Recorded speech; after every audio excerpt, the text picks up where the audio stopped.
સતી મૃગાવતી સાક્ષાત સૂર્યચંદ્રની સાખે. ભાવના તો આમ પણ ભવનિશિની ગણાય છે. એમાંય વળી એ ભાવનાનું જાગરણ જો હૈયાના ઊંડાણમાંથી થવા પામ્યું હોય તો એ ભાવના ફલયામ પણ બનતી હોય છે. વત્સરાજ ઉદયનના દિલમાં જાગેલી માતૃદર્શનની ભાવના ભવનાશિની બનવા ઉપરાંત સદાફલા મનવાનું એ ભવ્ય ભાવિ ધરાવતી હતી. એથી એઓ ભગવાનની વિચરણ ભૂમિ અંગે કોઈ શોધખોળ શરૂ કરાવે એ પૂર્વે જ એક વધામણી આવી. એ વધામણી પ્રભુ મહાવીર દેવના આગમન અંગેની હતી. માતા સાધ્વી મૃગાવતીનું પુણ્યાગમન પણ એમાં સૂચિત થતું હતું. એથી એ વધામણીના શ્રવણે વત્સરાજ ઉદયન જાણે હર્ષાવેશમાં આવી જઈને નૃત્ય કરી ઉઠ્યા. એ નૃત્ય જાણે એક ગદ્ય ગીત દ્વારા વધુ મોહક બની ઉઠ્યું. વત્સરાજ નૃત્ય સાથે ગીત ગાઈ રહ્યા કે પ્રભો, ખરેખર હું ધન્ય બની ગયો. ગઈકાલે જ મેં આપને યાદ કર્યા અને અંતર્યામી આપને જાણે મારી એ ભાવના સ્પર્શી ગઈ. એથી મારો સાર સાંભળીને આપ સામેથી મારા ઉપર ઉપકાર કરવા કૌશાંબી પધાર્યા હો એમ હું માનું છું. ધન્ય ભાગ્ય મારા ને ધન્ય આ ઘડી કે જ્યાં આપની પધરામણીને મને વધામણી મળવા પામી. ભાવની ભવનાશિની એનું નામ. વત્સરાજની ભાવના જ જાણે પ્રભુ કૌશાંબી તરફ ખેંચી લાવી. પ્રભુ કૌશાંબીથી કંઈ બહુ દૂર દૂર વિચરતા નહોતા. જ્ઞાન મળે વિશેષ લાભ જણાતા પ્રભુ કૌશાંબી પધાર્યા. મહાસતી અને મહાસાધ્વી મૃગાવતીજીને પણ વત્સરાજનું ભાગ્ય જાણે કૌશાંબી તરફ ખેંચી લાવ્યું અને કૌશાંબીના ગગણા ગણે એ દહાડે જાણે સેનાનો સૂરજ સહગ્ર સહગ્ર રશ્મિઓ સાથે પ્રકાશી ઉઠ્યો. પ્રભુના પધરામણીની વધામણીએ આખી કૌશાંબીમાં હલચલ મચાવી દીધી. એમાં પણ જ્યાં વત્સરાજ ઉદયન ખુદ રાજપરિવાર સાથે અનેરા ઠાઠમાંથી પ્રભુ દર્શને જવા રવાના થયા ત્યાં તો પ્રજા પણ રાજાના પગલે પગલે મોટા પ્રમાણમાં ચાલી નીકળી. એથી થોડી વારમાં તો કૌશાંબી નગરી જાણે ખાલીખમ થઈ જવા પામી અને નગરી બહાર આવેલું ઉદ્યાન સાંકડા ભયના ધર્મ્યા દારડા આ કહેવતની સાક્ષાત પ્રતીતિ કરાવી રહ્યું. પ્રભુના દર્શને પ્રજા પ્રસન્ન બની ગઈ. પ્રભુ વીરની વાણીનું શ્રવણ થતાં તો એ પ્રસન્નતાને કોઈ અવધિ જ ન રહી. એમાંય વત્સરાજ ઉદયનનો રાજપરિવાર તો જે રીતે પ્રસન્નતા માણી રહ્યો હતો એની તો જોડ જોડવી જ મુશ્કેલ હતી. મા સ્વધી મૃગાવતી પણ જો સંવત્સરમાં વીરવાણીના શ્રવણ માટે ઉપસ્થિત હતા. એમના ભાવનાત્મક મનોરથનો વિષય કૌશાંબીનો રાજપરિવાર પણ હતો. એઓ ઈચ્છતા હતા કે ઉદયન વાસ વધતા અને પદ્માવતી સાચો દર સમજી જાય અને એ સમજણ મુજબ દર સ્વીકાર માટે પુરુષાર્થશીલ બને તો કેવું સારું. કેમ કે માનવભવનું સાફલ્ય અંતે તો ધર્મના સ્વીકારમાં જ સમાયેલું છે. મૃગાવતીના મનોરથ ધાર્યા કરતાં વધુ પ્રમાણમાં સફળ બનવાનું ભાવિ ધરાવતા હતા. કેમ કે ભગવાન શ્રી મહાવીર પરમાત્માએ વત્સરાજ પર વિશેષ ઉપકાર કરવા જ કૌશાંબીને પાવન કર્યું હતું. એથી ધર્મદેશનાનો મેઘ ગંભીર ધ્વનિ ત્યાં ગાજવા માંડ્યો. ત્યાં જ વત્સરાજ સહિત આખો રાજપરિવાર મયુર બનીને નૃત્ય કરવા લાગ્યો. પ્રભુની મેઘધારા જેમ જેમ વરસતી ગઈ એમ એમ નૃત્ય વધુ ને વધુ માત્રા ધારણ કરતું ગયું. પ્રભુના અણધાર્યા આગમનને વત્સરાજ એક ચમત્કાર જ લેખી રહ્યા હતા. પણ આ ચમત્કાર કરતો એ વધુ પ્રભાવશાળી ચમત્કાર તો તેઓ પોતાના દિલ પરિવર્તનને ગણી રહ્યા. પ્રભુની દેશનાના શ્રવણે એઓ જ રીતે ધર્મવાસી બન્યા હતા. એ ધર્મવાસના એમને એક ચમત્કાર સમિત જણાતી હતી. આમ રાજપરિવાર તો આશ્ચર્યચકિત હતો જ. ત્યાં તો કેવલી પડશદા સિવાયની બીજી તમામ પડશદાઓને આશ્ચર્યમાં ગરકાવ કરી દેતો બીજો એક અદભુત અને અભૂતપૂર્વ ગણી શકાય એવો ચમત્કાર સર્જાયો. પ્રભુની દેશનાનું શ્રવણ કરવા એ સંવત્સરમાં સાક્ષાત સૂર્ય અને સાક્ષાત ચંદ્ર પોતપોતાના મૂળ વિમાન સાથે અવતર્યા. સૌને ચકાચૌંધ કરતો આ ચમત્કાર કંઈ નાનું સૂનો નહોતો. મૂળ વિમાન અને મૂળ રૂપ સાથે સૂર્યચંદ્રનું એ દેશના ભૂમિમાં અવતરણ એક ચમત્કાર જ નહીં, મહાચમત્કાર હતો. ચારે તરફ પ્રકાશ પ્રકાશનું મહાસામ્રાજ્ય ફેલાવતા આ ચમત્કારના દર્શને સૌની આંખ આશ્ચર્યચકિત હતી. ત્યાં તો એ આશ્ચર્યચકિતતામાં ઓર ભરતી આણતી માંગણી રાજપરિવારે પ્રભુ સમક્ષ પ્રસ્તુત કરી. ભગવાન, આપના શ્રીમુખે માનવભવની મહત્તાનું ગાન સાંભળ્યા પછી તો એમ જ લાગે છે કે ચારિત્ર્યની ચાવી દ્વારા મુક્તિના દ્વાર ખોલીને મુક્તિની મહેલાતમાં પ્રવેશ મેળવવામાં જ માનવભવનું મહામાંગલ્ય સમાયેલું છે. આવું માંગલ્ય પામવું એ મારો મનોરથ છે. પણ દરેક મનોરથ સફળ થવા સહકારી કારણોની અપેક્ષા રાખતો હોય છે. એથી મનોરથ સેવા માત્રથી સફળતા મળી જતી નથી હોતી. છતાં મનોરથને જલ્દી સફળ બનાવવાની શક્તિ પ્રાપ્ત કરવા આપે જે શ્રાવક ધર્મ ફરમાવ્યો છે એને ગ્રહણ કરવાની શક્તિ તો મારામાં જ છે. માટે મારામાં જો યોગ્યતા હોય તો આપ શ્રાવક ધર્મ પ્રદાન કરવા કૃપા કરો. મારું આચરણ શ્રાવક ધર્મનું રહેવા છતાં મારો આદર્શ તો શ્રમણ ધર્મ જ બની રહેશે. રાજપરિવાર સાથે વત્સરાજ ઉદયને કરેલી આ માંગણી સૌને આશ્ચર્યમગ્ન બનાવી ગઈ. વત્સરાજ જેવો સાર્વભૌમ સમ્રાટ શ્રાવક ધર્મનો સ્વીકાર કરે એ કોઈ નાની સૂની બાબત ન હતી. પ્રમુખે વત્સરાજની માંગણી સ્વીકારી અને રાજપરિવાર સહિત વત્સરાજને શ્રાવક ધર્મ પ્રદાન કર્યું.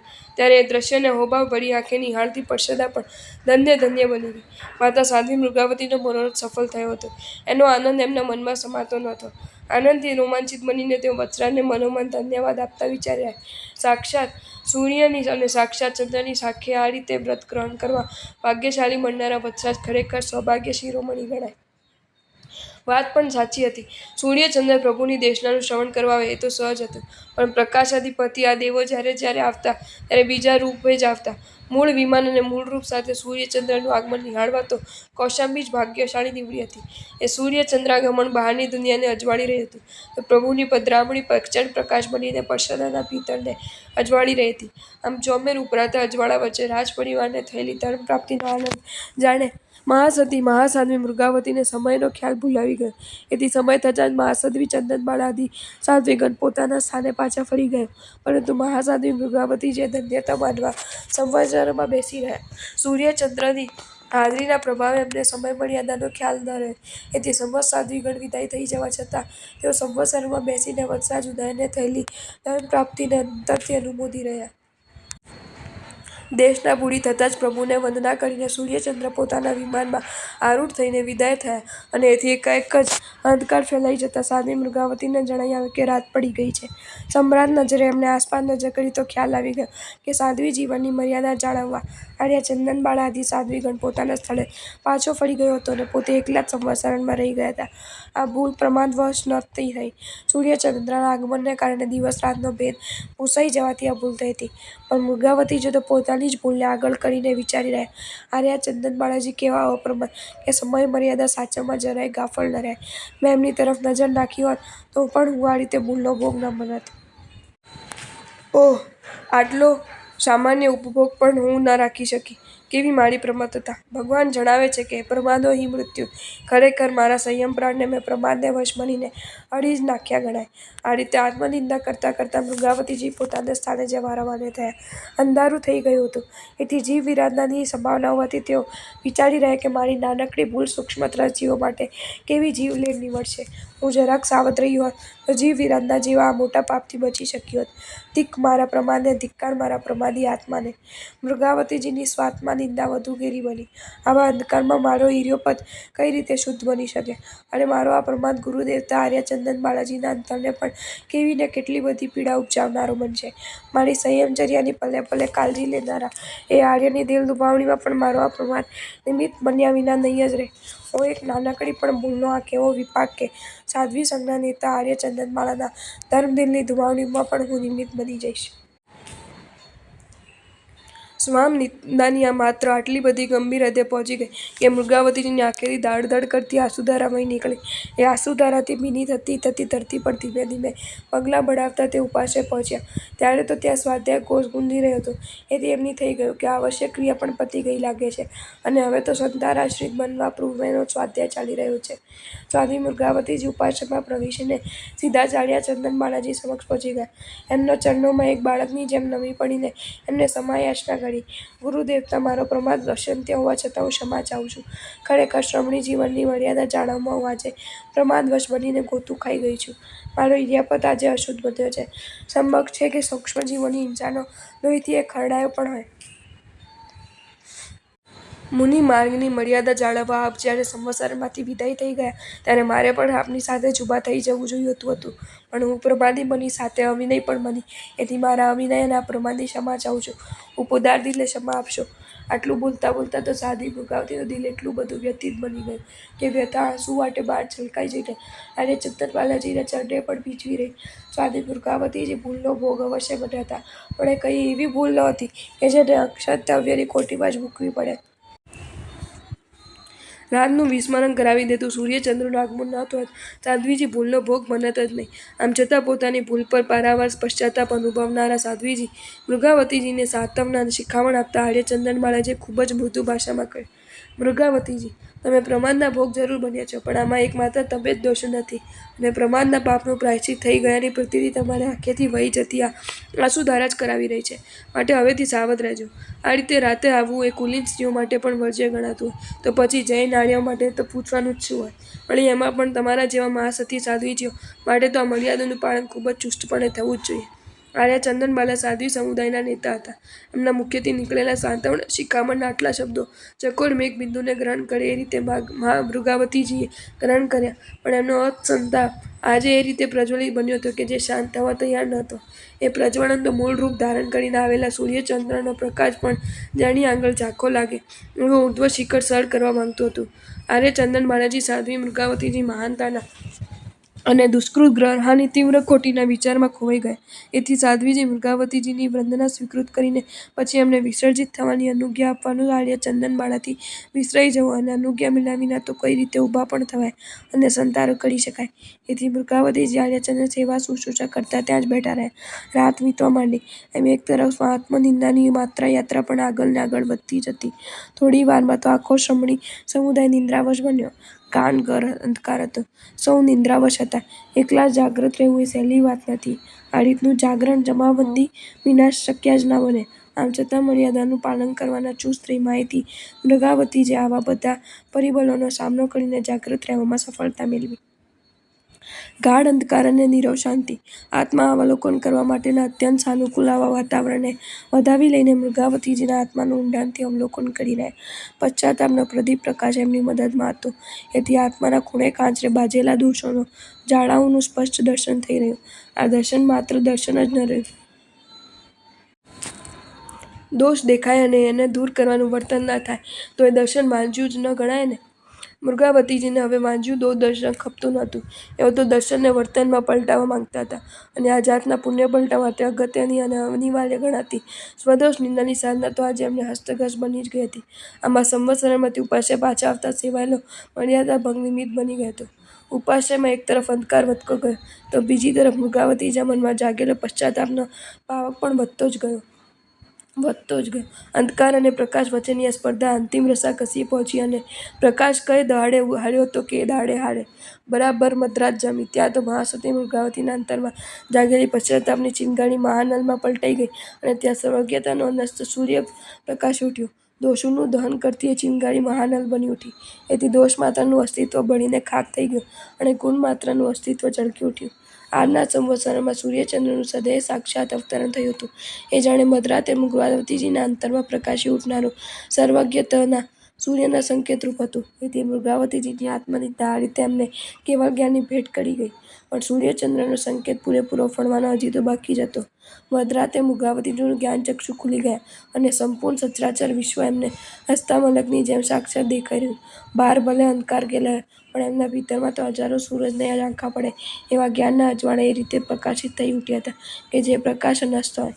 મૃગાવતીજીનો જ્ઞાનભાણું આખા વિશ્વને અજવાળી રહેતો. એથી એને અજવાળો એ ઉપાશ્રયને મધરાતે અજવાળે એમાં શી નવાઈ? એ અજવાળામાં કાજળ કાળો ને ભોળિંગ આર્ય ચંદનબાલાજીના સંતારા તરફ આવતો દેખાયો અને મહાજ્ઞાની મૃગાવતીએ સંતારાની બહાર લંબાયેલો આર્યનો આળ હલવેશથી ખસેડીને અંદર લીધો. તેથી એ કાજળ કાળો ભોળિંગ સીધે સીધો પસાર થઈ જાય. પોતાનો હાથ ખસેડાતા આર્ય ચંદનબાલા જાગી ગયા. એમને જોયું તો મૃગાવતી સાધ્વીજી ત્યાં જ બેઠા હતા. આર્યને પોતાની ભૂલ તરત જ સમજાઈ ગઈ. એમને થયું કે મૃગાવતીજીને સંતારા માટેની અનુજ્ઞા આપવાનું પોતે ભૂલી ગયા હતા. એથી જ મૃગાવતીને જાગતા રહેવું પડ્યું લાગે છે. ભૂલનો ખ્યાલ આવી જતાં જ એમણે મૃગાવતીએ કહ્યું, આર્યા શું હજી તમે જાગતા જ બેઠા છો? ખરેખર પ્રમાદવશ મારાથી તમને અનુજ્ઞા આપવાની ભૂલાઈ ગઈ. આ બદલ મિથ્યા મેં દુષ્કૃત ઈચ્છું છું. આ પણ તમે અત્યારે મારો હાથ શા માટે ખસેડ્યો અને પુનઃ સંતારામાં સ્થાપિત કર્યો? આવા ઘોર અંધકારમાં તમને સંતારાની બહાર ચાલ્યો ગયેલો મારો દેખાયો શી રીતે? અને કદાચ દેખાઈ ગયો તો એ હાથને ખસેડવાનું પ્રયોજન શું? અત્યાર સુધી આર્ય ચંદનબાલા ગુરુ હતા અને મૃગાવતીજી શિષ્ય હતા. પણ હવે આ ક્રમ પલટવાનો હતો અને મૃગાવતીજી ગુરુ તરીકે સાબિત થઈને ચંદનબાલાજી શિષ્ય રૂપે પલટવાના હતા અને અંતે તો બંને ગુરુ બનીને જ રહેવાના હતા. એથી મૃગાવતીજીએ જવાબમાં કહ્યું, આર્ય, અહીંથી કાળો ડિંબાગ એક સાપ હમણાં જ પસાર થયો. એ આપને કોઈ નુકસાન ન કરી શકે એ માટે મેં આપણો હાથ ખસેડ્યો. આથી આપનો નિંદ્રાભંગ થયો. એની મને ક્ષમા આપશો. આર્ય ચંદનબાલાજી આ સાંભળીને વિચારમગ્ન બની ગયા કે આવા ઘોર અંધકારમાં કાજળ કાળો સાપ મૃગાવતીજીએ કઈ રીતે જોયો હશે? આંખથી આવું દર્શન કોઈ શક્ય ન ગણાય. શું મૃગાવતીજીએ જ્ઞાનચક્ષુથી આ સાપ જોયો છે? શું એ જ્ઞાન પ્રતિપાતી તો નહીં હોય ને? જો આમ હોય તો કેવલ જ્ઞાનીની આ સાધનામાં હું નિમિત્ત બની ગઈ ગણાવું. આવી શંકાથી વ્યથિત થઈએ આર્યએ મૃગાવતીજીને પૂછ્યું, આર્યા, આવા ઘોર અને અપાર અંધકાર વચ્ચે તમે સાપને કઈ રીતે જોયો? આંખથી સાપને જોયો હોય એ તો અસંભવિત છે. તો શું જ્ઞાનચક્ષુથી તમે સાપને જોઈ શક્યા?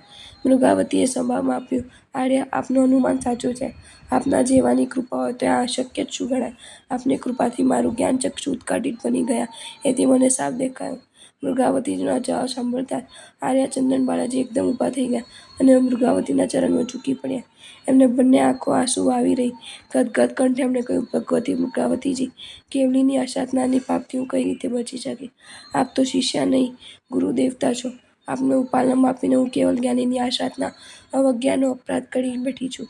આમાંથી આપ જ હવે મને ઉગારી આપશો. કેવલી મૃગાવતીને એ તો હવે કંઈ બોલવા જેવું રહેતું નહોતું. આથી આર્ય ચંદનબાળા પણ મૃગાવતીએ લીધેલા હાથનો ગરહાટો માર્ગે જ ચાલી નીકળ્યા અને કેવલ જ્ઞાનીની આસાધનાના ગોજારા પાપમાંથી હું ક્યારે અને કેમ કરીને મુક્ત બનીશ? ઓહો, આત્મનિંદાનો કેવો પ્રવાહ! રાત સાંજે ભૂલનો ભોગ બનનાર વ્યક્તિ આ રીતે મધરાતે સર્વજ્ઞાની બની ગઈ. આવી સર્વજ્ઞ શિષ્યાના ગુરુ તરીકે હું પણ ધન્યતાને પાત્ર ગણાવ. મારા પરમ ગુરુ તારક તીર્થંકર દેવ પણ સર્વજ્ઞ અને શિષ્યા મૃગાવતી પણ સર્વજ્ઞ, છતાં ઉચ્છદસ અલ્પજ્ઞ. હવે મને મારે ક્યારે સર્વજ્ઞતા પ્રાપ્ત થશે? હા, પણ કેવલ જ્ઞાની શિષ્યનો અપરાધ અવિનય આચરનાર મારા જેવાને સર્વજ્ઞતા ક્યાંથી મળી શકે? આ રીતે દુષ્કૃત ગરહા અને સુકૃત અનુમોદનાના તરંગોમાં તરત ઝીલતા આર્ય ચંદનબાળાનો પશ્ચાતાપ પણ એટલો બધો પ્રચંડ બન્યો કે એમાં ઘાતી કર્મ બળીને ખાક થઈ ગયા અને એઓના અંતરમાં પણ સર્વજ્ઞત્વનો સૂર્ય જગારો મારતો ઉગી નીકળ્યો.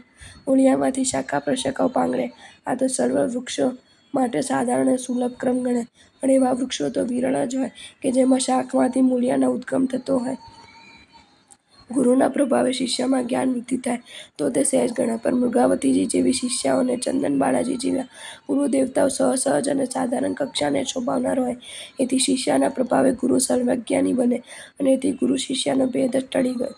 કૌશાંબી માટે તો ચમત્કારો જેવા સંભાળવાનો એ અવસર બની ગયો.